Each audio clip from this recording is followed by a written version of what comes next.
Ozzy, when you look back on these early days of television and your involvement, uh, let me just let this plane, Mm-hmm. I'm sorry. Mm-hmm.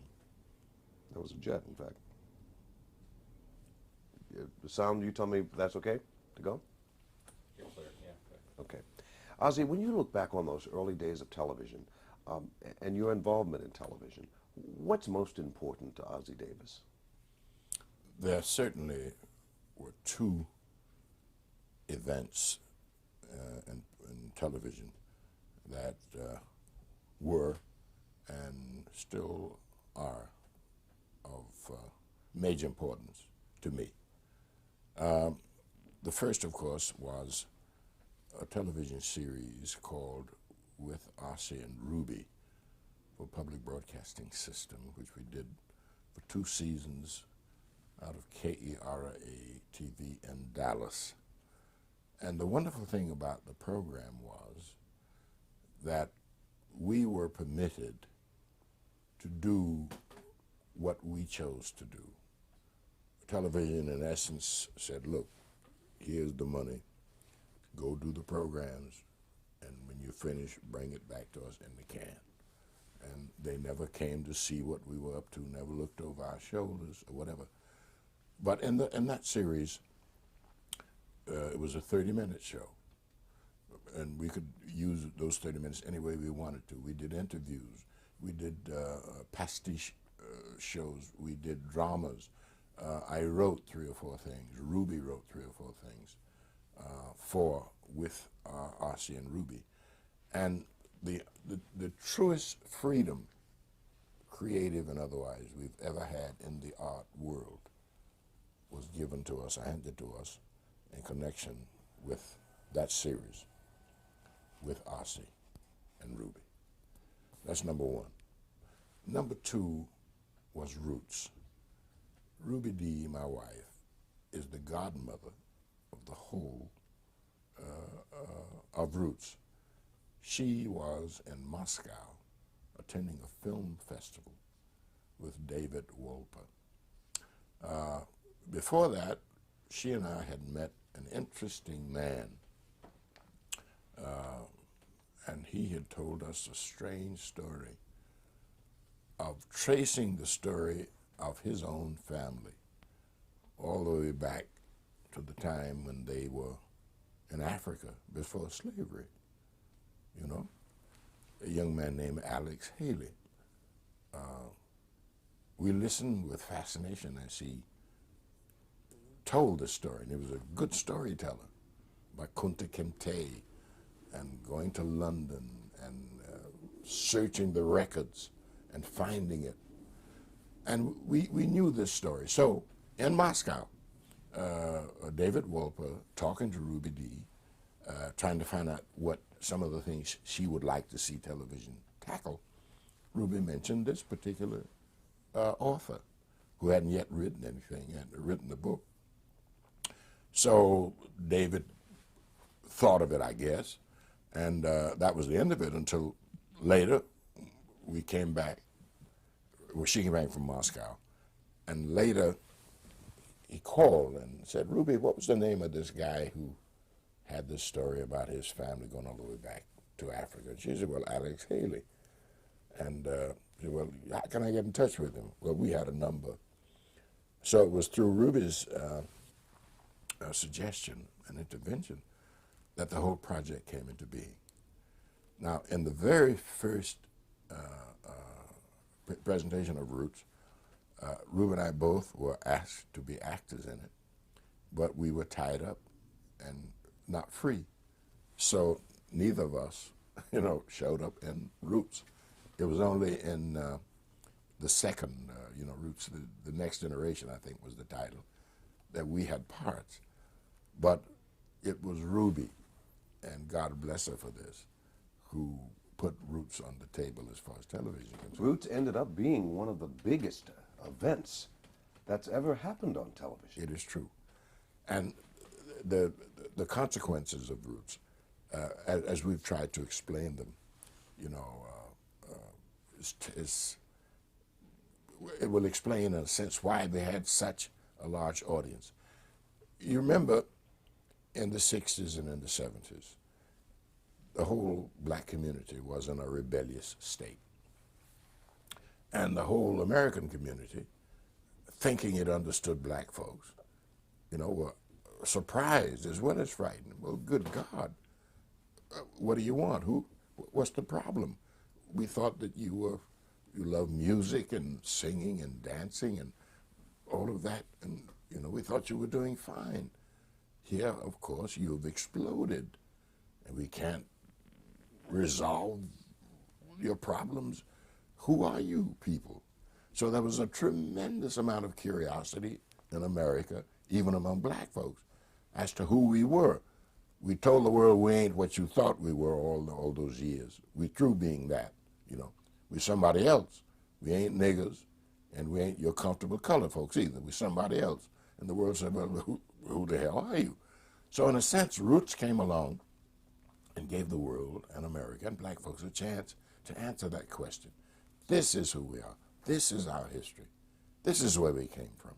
Roots helped supply America with a truer definition of who black people were than any of the work that had come along. And that was one of the reasons why it was so popular. And if you want to pick out what is best in television, it is in connection with these things that have happened in television, giving us the opportunity to create shows without let or hindrance, giving us that freedom, was one, and it was personal. But in presenting Roots to America, it helped America fill out its own story in a way that nothing else could. And helped to heal a lot of wounds. It helped to heal a lot of wounds. And in many instances, television was a soldier for us and on our side in the civil rights struggle.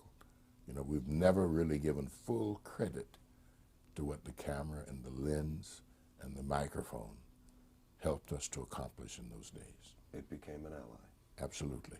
In a way that motion pictures could not, or the stage. Television, because it's on the scene. Immediate. It's right there. It's looking at the event and looking at the people who made it happen and listening to them.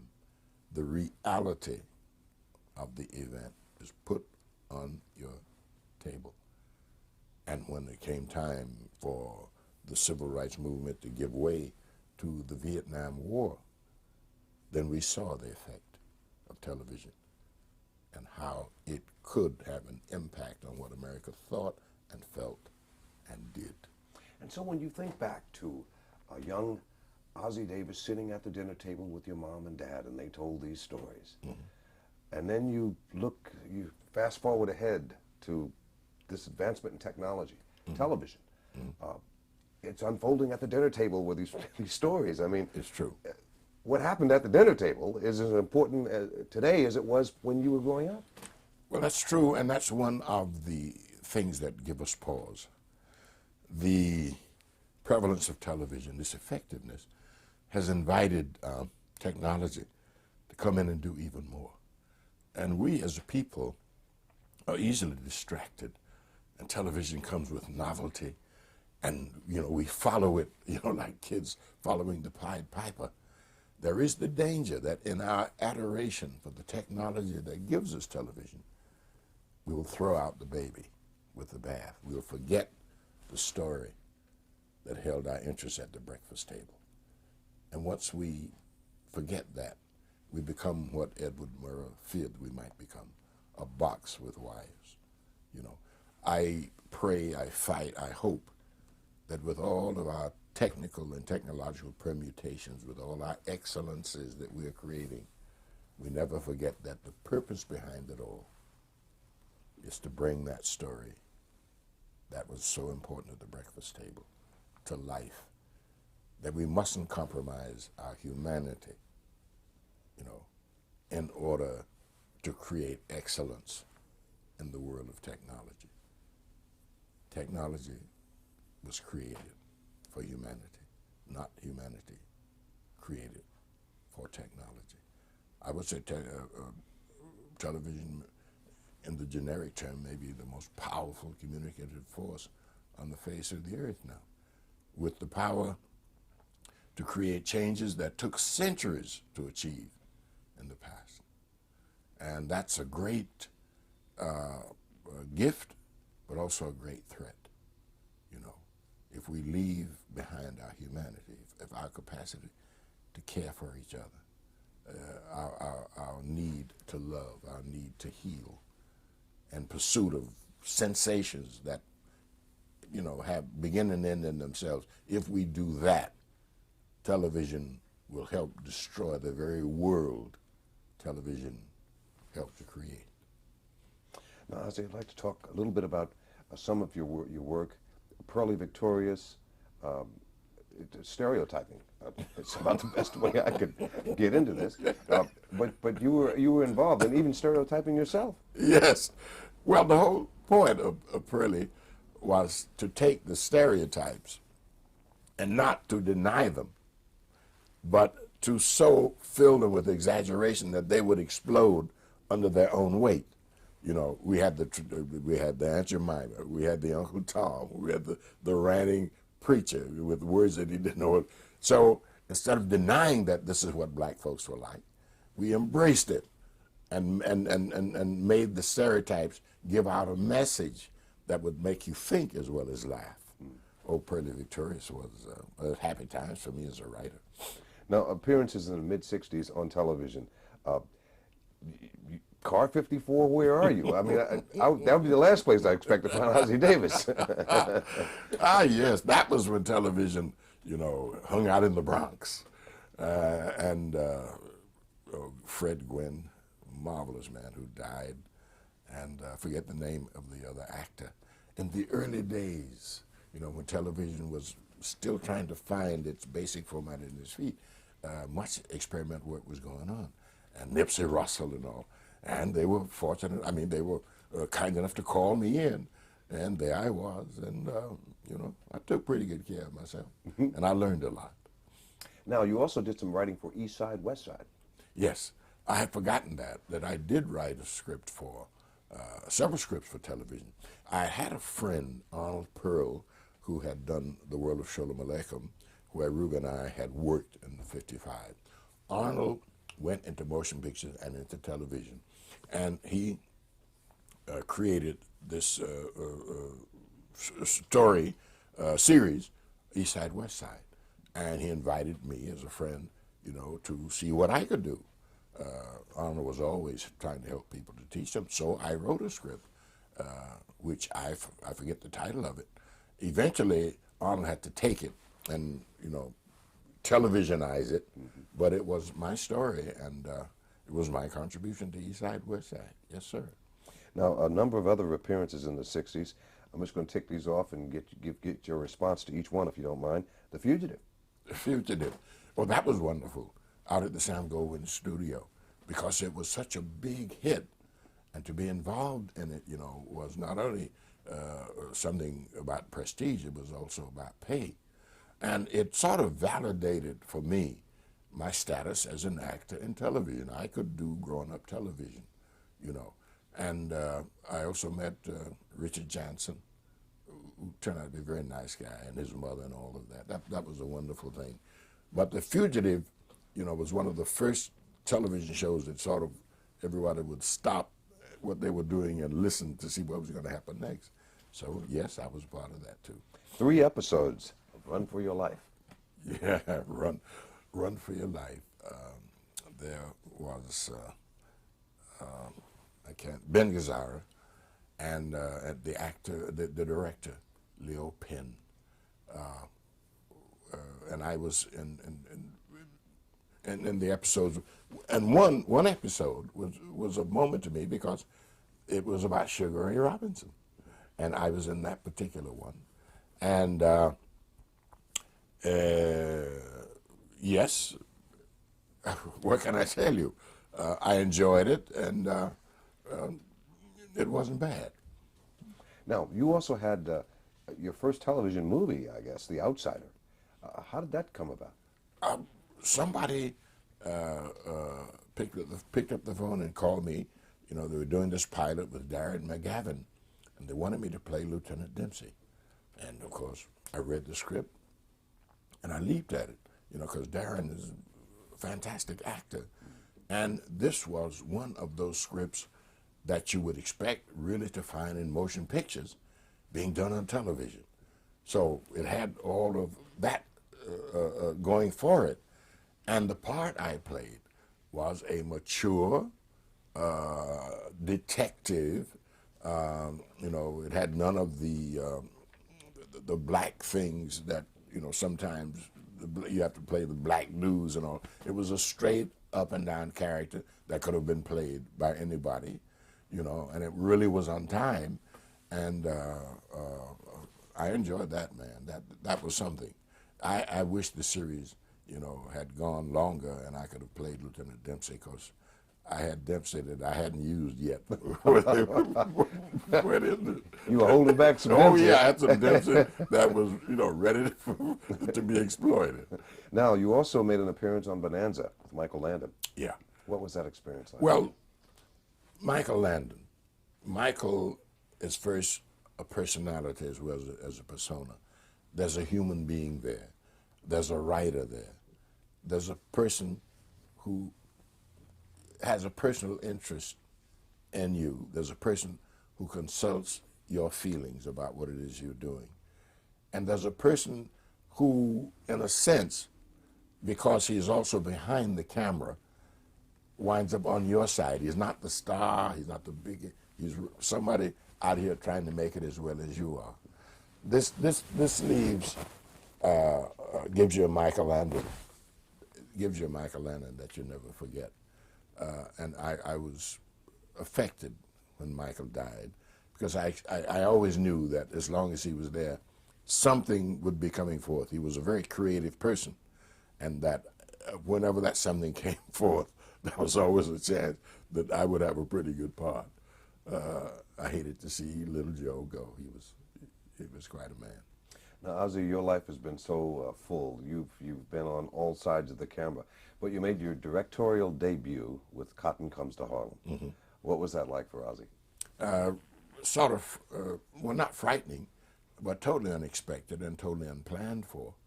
I let myself be persuaded by a friend to wind up becoming a director, and to some degree it was a good move. I do not consider myself ultimately a director, certainly not a great one, but Sam Goldwyn Jr. had this script, and I was working as an actor, and he wanted me to do some changes to the script. And I did the changes, and little by little, I took over the responsibilities of becoming a co-writer with my old friend Arnold Pearl. And finally, while I was helping to rewrite the script, Sam was saying, who do you want for a director? Who should we get? And I wasn't paying any attention, and he kept throwing out names, and every name he mentioned, I would say, yeah, man, that's just the man. So finally, the film, the script was ready. And he's invited me to his house one afternoon and said, hey, I found the director. I said, who? Come out to the house this afternoon. I was working on a thing, Night Gallery, whatever it was. After the shooting, I drove to Sam's house, sat me down, gave me a big, thick martini, And finally I said, Sam, what do you want? Who is this director that you got for the film? He said, you. I said, what? You.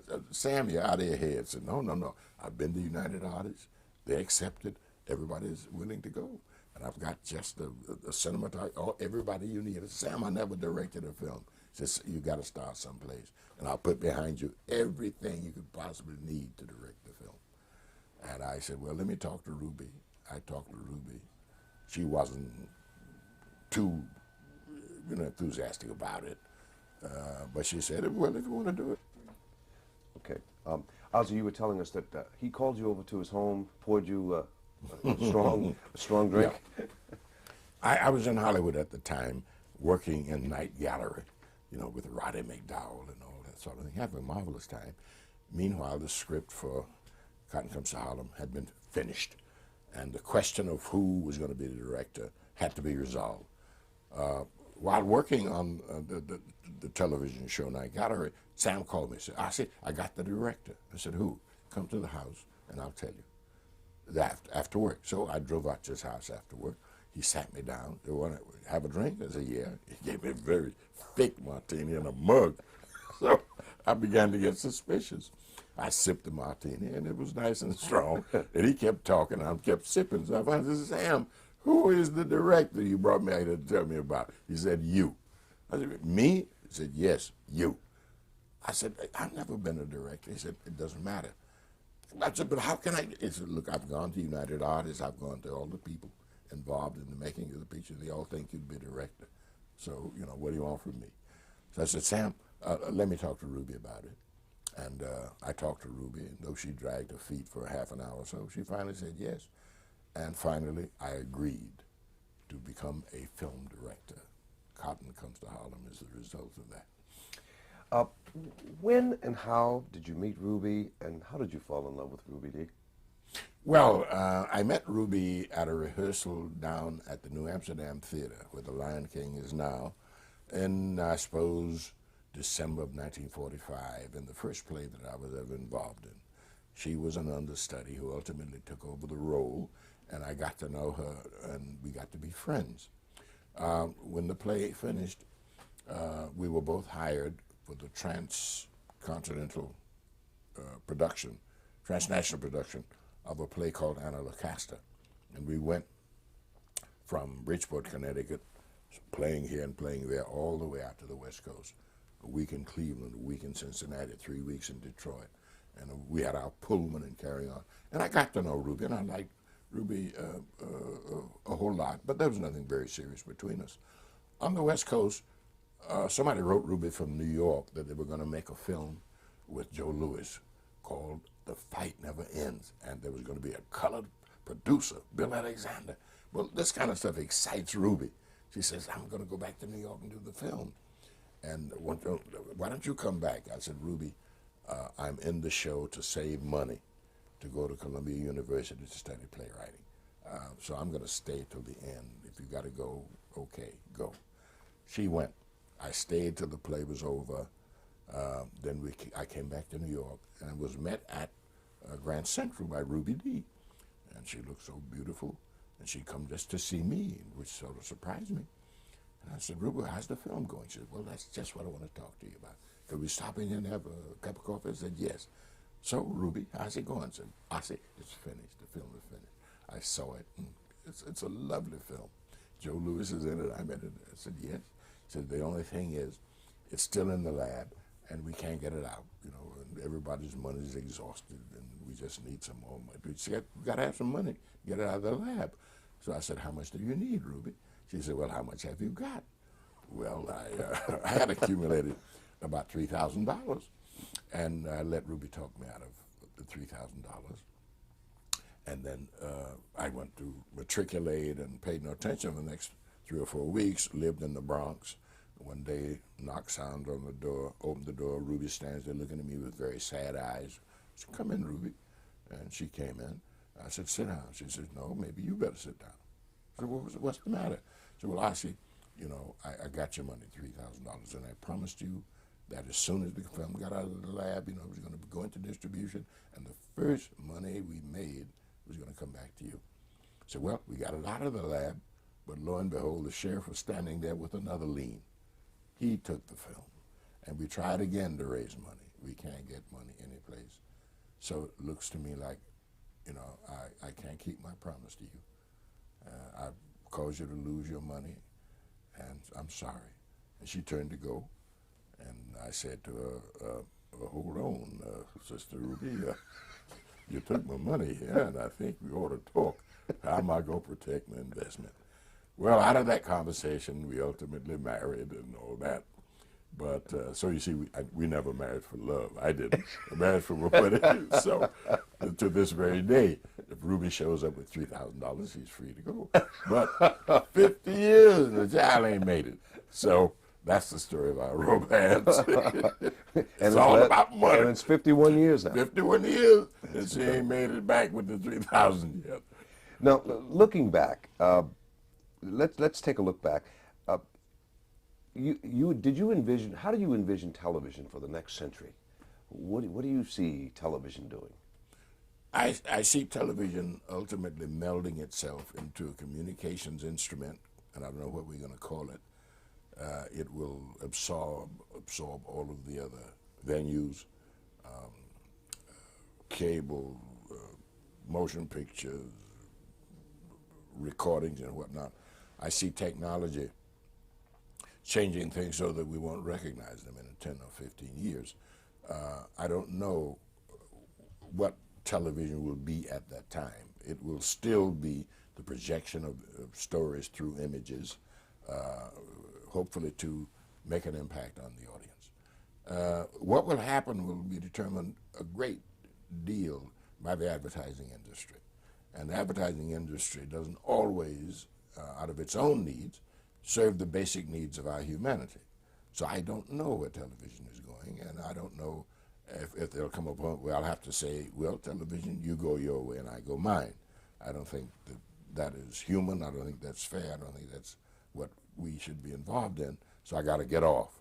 To me, my fallback position is always the stage, and always an audience, and always a chance to come out and say something and do something. Ruben and I do it now in churches and schools and in colleges. We spend a lot of time in just basic communication, no camera, no nothing, us and the audience, and we perform. So I should hope that television, as it grows, as it will grow, will also deepen, that it will, express a concern for all the elements of our life. You and I sit here today, and you look around, and you're impressed by what I have, and I am too. Yet I'm also aware that before this day is over, 40,000 children in this world would have died of hunger and neglect. The AIDS crisis, as it blooms in Africa, the new diseases which we're beginning to transport across the oceans and things like that, our incapacity to solve the problems of police brutality and crime, the fact that there are more young blacks, males in prison than there are in colleges. All of these are going to have a social effect.